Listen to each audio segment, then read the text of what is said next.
Margaret Thatcher, the Executive Mansion, and A Nightmare Before Christmas are all on this day. Welcome back to On This Day. Today's date is October 13th, Friday the 13th, everyone. Just kidding, it's Wednesday. How many of you guys look down?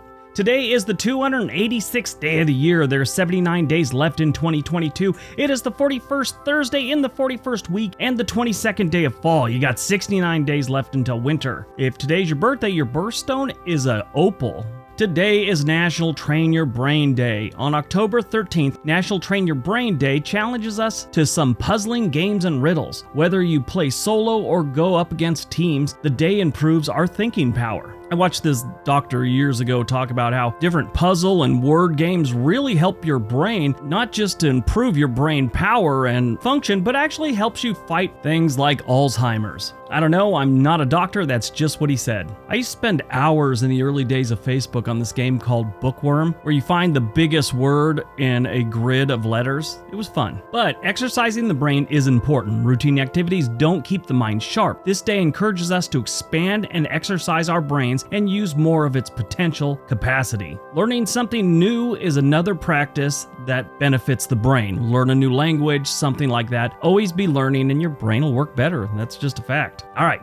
Let's see what else October 13th has given us. 1792 in Washington, D.C., the cornerstone of the United States Executive Mansion, known as the White House since 1818, is laid. 1885, the Georgia Institute of Technology is founded in Atlanta, Georgia. 1943, during World War II, Italy officially declares war on Germany. Yeah, they started off as allies with Benito Mussolini. It finally became clear that Mussolini was a nut job and didn't know what he was doing. So they declare war against Germany, and that same day, Italian forces joined Allied forces against German. There was a problem with that. A lot of them deserted because they were still thinking the Germans were their allies, and some just jumped to the other side. They surrendered to the Germans and turned around and started fighting the Allies. But what had happened to Mussolini before this is the king of Italy dismissed Mussolini and they put him in prison. Well, a few months later, the Germans rescued him and he was back in power. That, of course, didn't last long. On April 25th, 1945, Allied troops were advancing into northern Italy and the collapse was imminent. So he and his women and his entourage decided they were heading to Switzerland. Well, they didn't make it. 1944, World War II, the Soviet Riga offensive captures the city of Riga, which is in Latvia. Beautiful city. I've never been there myself, but my son was stationed there for a while with the U.S. Army, and he sent all kinds of pictures, has all kinds of cool video. It's really, really a beautiful city. 1983, Ameritech Mobile Communications launches the first U.S. cellular network in Chicago. This is one of those companies that changed hands so many times. It finally was folded into SBC, which was a cellular network, and then eventually AT&T Mobile. But for a while, it's like Ohio Bell owns some of it, Indiana Bell, Illinois Bell, Michigan Bell. If you remember, Bell telephones used to be nationwide, and they made it break it up.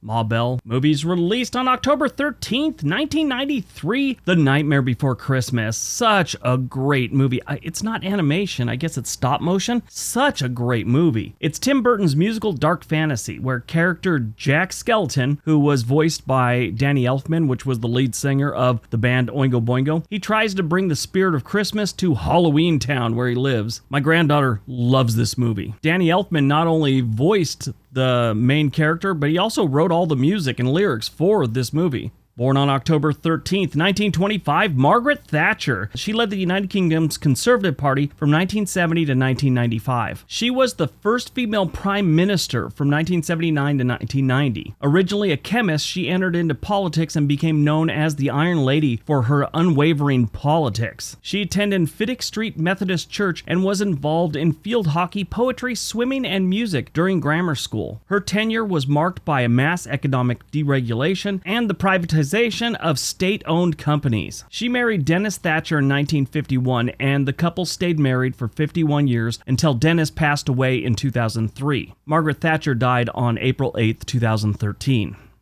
Died on October 13th, 2002, we lost Stephen Ambrose, American historian and author who wrote biographies of U.S. presidents like Dwight D. Eisenhower and Richard Nixon. His other popular historical works include D-Day, June 6, 1944, The Climactic Battle of World War II, that was in 1994, Undaunted Courage, Meriwether Lewis, Thomas Jefferson, and the Opening of the American West in 1996. I read his book Citizen Soldier back in like 2000. Such a good book. But he's also responsible for Band of Brothers, which came out in 1992, and HBO went on to turn it into a miniseries, which is phenomenal. If you've never seen it, I'm sure you've heard me talk about it before. That is a phenomenal series if you ever get a chance. Stephen Ambrose was a lifelong smoker, and he was diagnosed with lung cancer in April of 2002. His health deteriorated rapidly, and 7 months after his diagnosis, he died at the age of 66.